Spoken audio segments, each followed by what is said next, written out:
I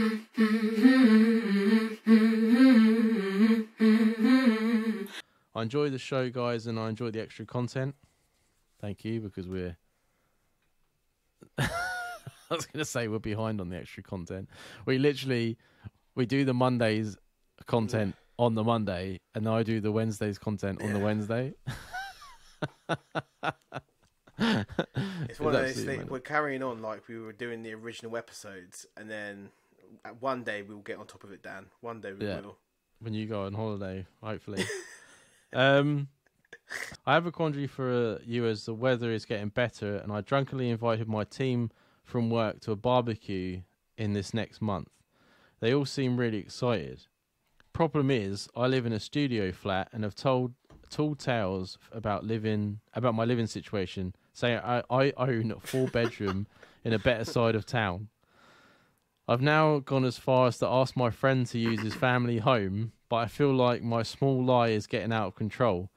Any suggestions on what to do would be greatly appreciated. This is like the guy that was travelling for work, and he had like a secret family. Yeah, the secret family. Why people get into these problems? I would. This is why you trust no one at work, Dan. Yeah, you keep your information to yourself. I would personally say, if your mate's going to let you use their house, carry on with that. Get everyone around there and have a good time, and then jokingly admit, "Oh, this isn't my house," and then everyone's like, "What?" And you're like, "Oh, well, yeah, I said it," and then whatever, blah blah blah blah.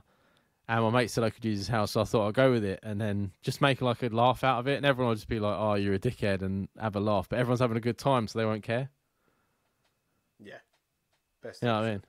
Definitely. I don't know if I've ever been in that situation.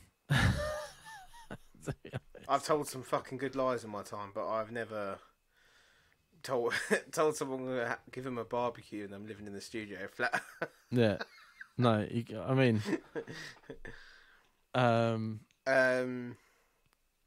yeah, I think that's a brilliant thing, a brilliant way to go about it, because there's no other way to go about it, because there's going to be something like a picture in this house, or there'll be something that doesn't add up, and someone will click onto that, and they might not even tell you. Then there will be rumours of going on around you that you've broken into someone's house or something to do a barbecue. So it would be like. The best option is to get ahead of the curve, and then, like, as you're just cooking the sausages and you're slightly tipsy and everyone's enjoying themselves listening to some, like, Bruno Mars or something, just turn to them and say, "Oh yeah, this ain't my house," and just let the silence do the talking, and then everyone will be in panic.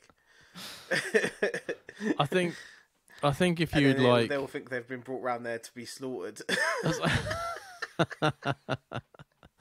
Yeah, because I think, like, if you owned up at work, you just end up looking like a fanny. You know what I mean? Like, if everyone's working away and you're like, even though it'd be good to own up, there's a place and time to do it, and you're like, everyone's working away and you're like, "Oh man, you know, I know everyone's excited for the barbecue and that, but I have a flat, I don't have a house."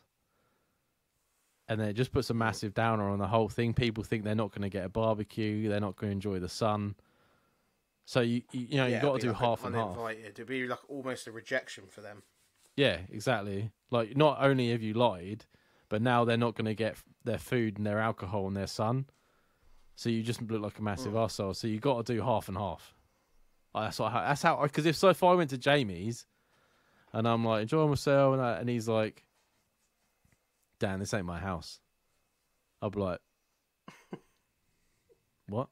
What am I doing here? Yeah, I'll be like, who the fucking house is this then? And then you're like, "Oh, I said about my house, but I was a bit embarrassed or something," and and I'll be like, "Do I have to leave?" And then Jamie will be like, "No, we're here for the barbecue." I'll be like, "Well, then, no, who gives a fuck?" I'll start drinking and eating. It won't be a problem. I'll just start shouting squatters' rights about 8 o'clock at night. Squash race. Man, if you got a fucking barbecue as big as Jamie's barbecue, you won't give a fuck. That thing was a beast in the garden. You know what I mean? Putting it in my truck to leave with it. Yeah, sometimes you got to go with the lie to resolve it, but you got to own up. You know, it's a funny story at the end of the day. Like, you've had a barbecue at someone else's house. When you go back to work, it's a good joke. Oh, you never guessed where I was. Yeah. Oh, Jamie threw a party at someone else's fucking house and didn't tell us. Mm. You know I think what it'd be brilliant. Yeah. It's a very good work story. It is. I'd be like, this guy's fucking mental. Like, I would be like, he's brought me round someone else's house and then owned up to it when we're there. That would be like a proper. That would be a story for a good couple of weeks to tell people. Yeah. And the main thing is if they enjoyed themselves, then it's like a topping, right? It's not like, oh man, I fucking went to this barbecue. The food was shit. I forgot to bring my own alcohol because I thought he was fucking providing it. And then he tells me I'm in the wrong fucking house. Oh man. I mean, so make sure they're having a good time before you let rip with that one. Yeah, make sure you cook the food well. And eat some for yourself, because Jamie always forgets. On Charlotte's 30th, I cooked so much food, man. That was like the most unreal situation I've ever been in. Yeah, because I was trying to eat it in the kitchen, and everyone kept talking to me, and I'm like, I haven't eaten yet, and everyone's all full. And then you're trying to get a bit as well. Crazy, man. And then I bought a load of stuff that I can eat, because of like no dairy and that, and like half of it had gone. And I'm like, great, thanks for that. I should have fucking hidden it. But no, it was a good laugh. Good laugh.